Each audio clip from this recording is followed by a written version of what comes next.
जो इनके भक्तों को राजी रखता है उस पर ये लट्टू हो जाते हैं। प्रिया जी पे क्यों लट्टू हैं हमारे श्याम सुंदर? क्योंकि प्रिया जी हमेशा अपने आश्रितों का ध्यान रखती है। तजी घन श्याम झटपट धावती सुनकर दीन पुकार, किशोरी मोरी करुणा की भंडार।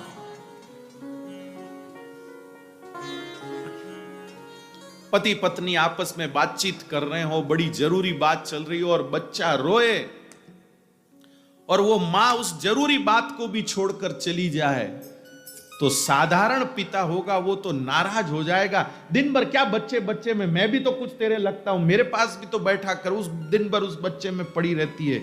ये साधारण पिता के शब्द होंगे। लेकिन श्रेष्ठ पिता कहेगा कि आहा, जो इतनी जरूरी बात को भी छोड़कर पहले मेरे शिशु को संभाल रही है, ये मेरे शिशु को श्रेष्ठ बनाएगी, ये मेरे शिशु के श्रेष्ठ संरक्षक है, मेरा शिशु इसके संरक्षण में सुरक्षित है। इसलिए ठाकुर जी को प्रिया जी प्रिय लगती।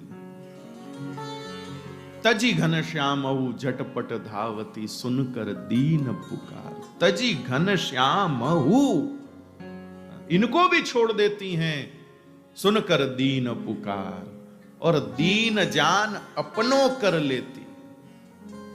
ऐसे नेताओं की तरह ऐसे हाथ यूं यूं नहीं करती, दीन जान अपनों कर लेती और राखत चरण मजार अपने पास बिठा लेती है। लो इधर बैठो।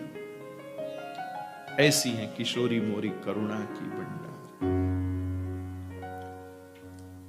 प्रभु उससे प्रसन्न होते। इसलिए हमेशा ध्यान रखिए भैया, कभी किसी भक्त को तकलीफ देने की मन में मत लाइए। कुछ सेवा कर सको तो कर लो, कुछ उनकी सेवा कर सको तो कर लो, उनको कुछ आराम पहुंचा सको तो पहुंचा दो।